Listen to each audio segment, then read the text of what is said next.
Okay, so this might be a weird way to start out a video, but while I'm not sure I've ever actually just outright said this in a video before, so let me just start by saying I am, supremely thankful for you guys.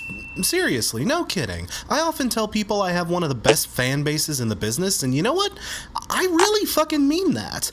You guys are always patient and understanding. You realize I'm a human being and respect the fact that I can only do so much with my insanely awkward schedule.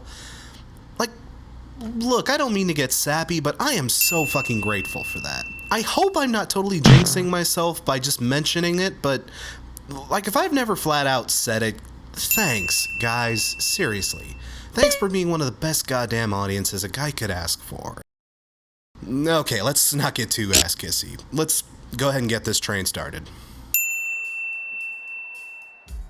Wow, this album puts me in a difficult spot.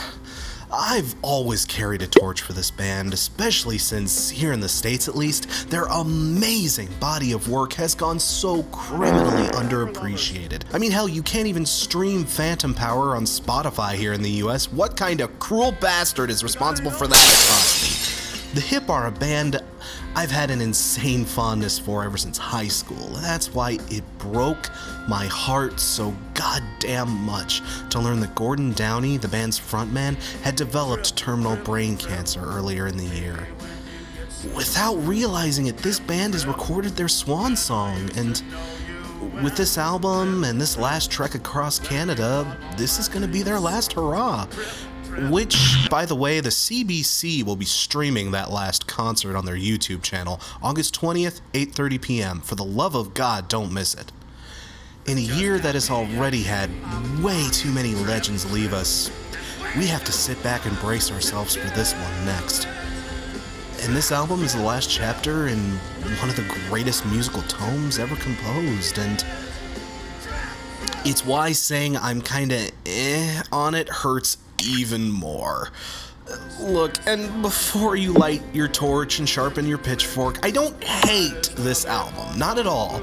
I mean, the Hip on their worst day are still 1,000 times better than a lot of bands will ever be, even a lot of good bands, but this album kind of carries on from the mellower direction that Now for Plan A was starting to build upon back in 2012. Even though Now for Plan A has some amazing single tracks on it, it did have a few places where it really lost its momentum. And this album, overall, it feels like its starting momentum is already a touch on the slow side, and it never picks up too brisk of a pace, and I kinda wasn't feeling it.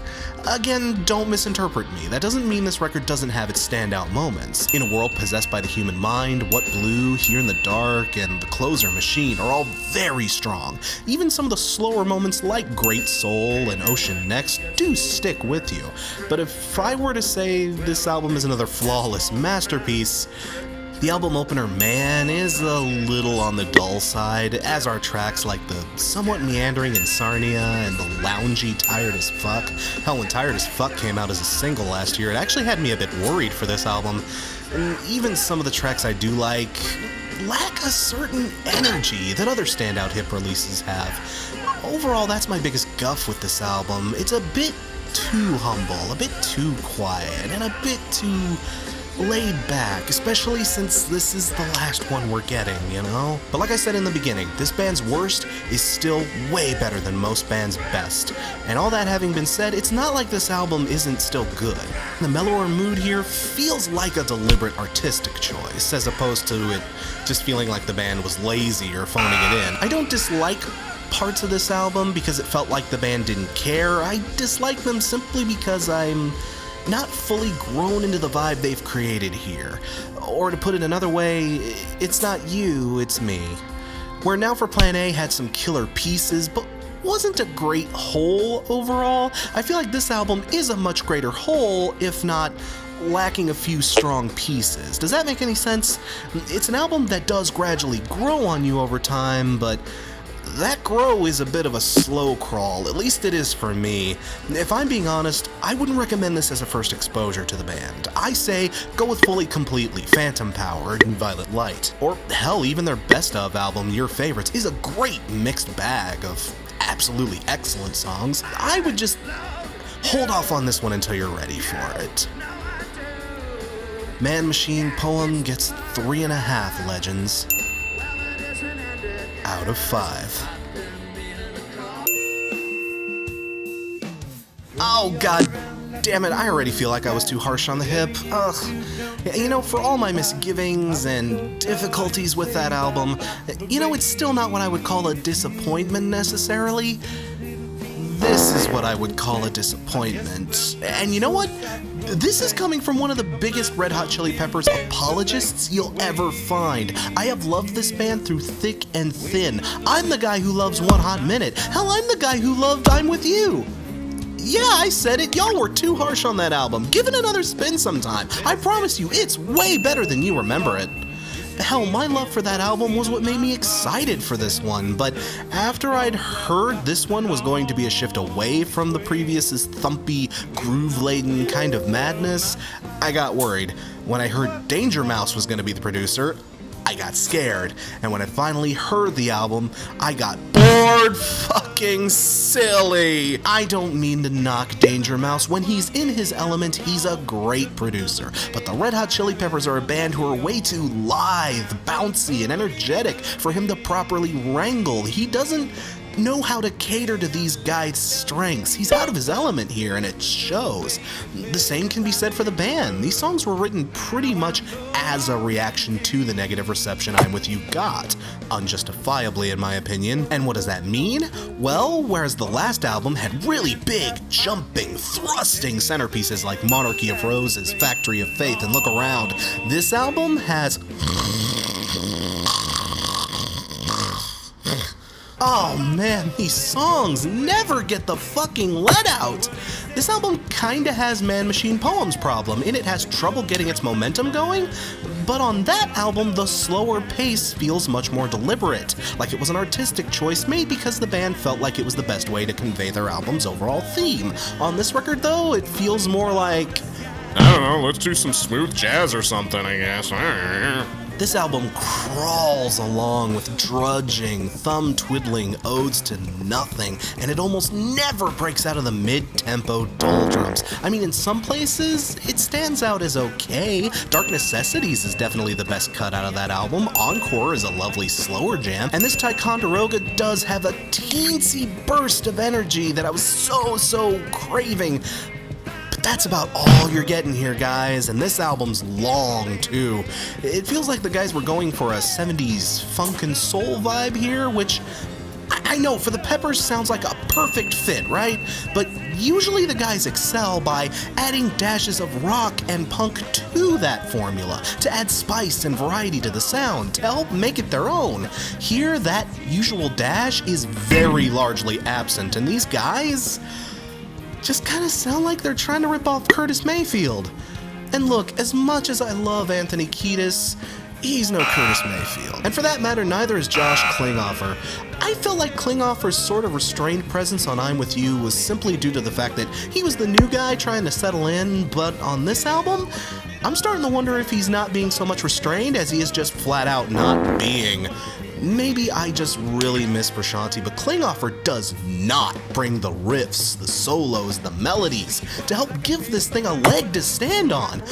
Okay, maybe it's not fair to compare them, but he doesn't even appear to have much of his own style. He's not really doing his own thing, he's just kinda there. And without some kick-ass lead work to help unblandify this music, it really prevents me from not noticing that Anthony Kiedis' lyrics are really fucking awful. And like I said, this thing is long, 54 minutes, nearly an hour of this bland, ho-hum, whatever feeling, safe rock. This album went from being a bore to a chore downright quick. And I know this thing has its defenders. Look, that's fine, okay guys? It's certainly a different take on the Red Hot Chili Pepper formula. If you dig it, please don't let me rain on your parade. I can completely see why this album is splitting people down the middle. I can understand that there is a type of Red Hot Chili Pepper fan who's probably been waiting for an album like this for a very long time. But guys, this album bored the fucking soul out of me, and from Red Hot Chili Peppers, that's sad. Like, this album is probably gonna nag a spot on my worst of the year list, and no, it does not feel good to say that. Thanks for asking. God damn. The Getaway gets 2 better Red Hot Chili Peppers albums out of 5. Yeah, you're goddamn right, I said it. Oh man, guys. Like, overall, that's 2 not outstanding reviews in a row. And from bands I really, really like, no less. God, that's always the worst. Granted, the Hip were just trying a new direction like they always do, and even the Peppers were just trying to give their audience what they thought they wanted. It's not like they were being lazy or stupid. They just didn't work, and that's always a shame when that happens. Ugh. My God, did I at least save something good for the end? Can Tegan and Sara bring us out of this funk we've settled into? Is Love You to Death enough to save this episode for— spoiler alert. Oh God, yes it is! Holy shit, I didn't think it could be done. Nobody did, but the seminal pop perfection of Heartthrob has somehow been topped. I'm fucking flabbergasted. Guys, no joke, if I had reviewed Heartthrob back in 2013, I would have given that album of the year. No offense to A Day to Remember, but the Quins had never perfected their sound so much as they did on that album. It was instantly infectious, gorgeously written, both musically and lyrically, and it was the album that finally made people realize what I had realized since I stumbled across these gals back on So Jealous, that they have major fucking chops. I honestly went into this one expecting to be disappointed a little. I mean, just because of common sense, you know? But somehow, I completely wasn't. In fact, I'm glad I didn't get the chance to review this one right away, because now I'm certain that I just can't blame it on that whole OMG new album wave of hype glee. The Quins have written some of their most catchy hooks and melodies in years, with bright, colorful, and insanely charming synth and piano work. The music on this album almost feels like a throwback to the 80s synth style, more so than it did on Heartthrob, actually. Nothing is muted, nothing is played safely or conservatively. Every pitch shift and downbeat is laid full and in your face, and it just instantly injects itself into your subconscious. You will be humming these melodies long after you've listened to this thing. Seriously, I still can't get Stop Desire out of my head, and it's been a goddamn month. And the lyrics, oh God, the lyrics! See, I've always said that if more pop was written like Tegan and Sara, there's a damn good chance I'd be the pop critic. These girls never settle for the cheap hook. All of their lyrics are terrifically clever and intelligent. Well, it's not exactly Rage Against the Machine or anything. They do touch on some simple topics, you know, love, relationships, being thirsty as a motherfucker, wanting to punch your stupid sister right in her fucking identical face. You know, your standard pop fare. But even when their message is simple, it never feels dumb. And trust me, Iggy, there is a major difference there. But the thing is, some of the songs on here can actually be very poignant. God, this is gonna sound like a weird compliment, but I love how gay this album is. Seriously, songs like Faint of Heart and Be With You are striking and touching love songs about being gay in this world. And they don't sugarcoat things or pull any punches or try to drape over the fact. And Boyfriend, oh my God, that song is amazing. Not being gay myself, this isn't something I've had to really deal with personally, but all of the gay friends I asked about this could confirm for me that they've all had to deal with the bi-curious bestie. Girl, you are always down to munch, but are you real when it's time to crunch? I ain't got a life to waste on you. Come on, make up your mind. Really, this album is simply gorgeous, arguably the best they've ever produced, but I mean, it does have a few small flaws, like every album does. It's a bit on the short side at 31 minutes long, and for those of you who really do miss the good old indie days, there's almost no trace of that left at this point. I mean, even less so than Heartthrob. I mean, the gals have pretty much gone full pop now, and hell, this album might be out of my jurisdiction, truth be told. It's really that poppy. But it doesn't feel anemic like Rob Zombie's album did. It's short, yeah, but not a single second of time is wasted on it. You get your money's worth because of the amount of times you spin it over and over again. It's like a pop music roguelike. And B, look, yeah, I miss the old days of acoustic guitars and adorable haircuts too, but these gals have finally unlocked their true potential, and that potential lies in making some of the best goddamn pop music out there. Stuff that's capable of changing the genre good. I mean, even in their rockier days, they were light alternative indie at best. I'm still glad they did this, even though I'll always have a copy of This Business of Art on my iPad. The thing is, I'm so glad these gals are making music like this. We've made some damn big strides towards LGBT acceptance in the past few years alone. But we still got a long way to go, babies, and those assholes wanting to stuff us back into closets have been screaming awfully loud lately, haven't they? But the fact that they have to yelp this particularly loud means we're fucking winning. And proud, defiant albums like this rub that fact into their faces even harder. Every gay kid who hears this album and realizes that it's perfectly fine for them to be who they are is another victory just waiting to happen. We're winning this fight, guys. Even when it seems like we aren't, we are so winning. And we have got to keep up that fight. And albums like this, they give me that fighting spirit, man. Love You to Death gets 5 crying homophobes out of 5.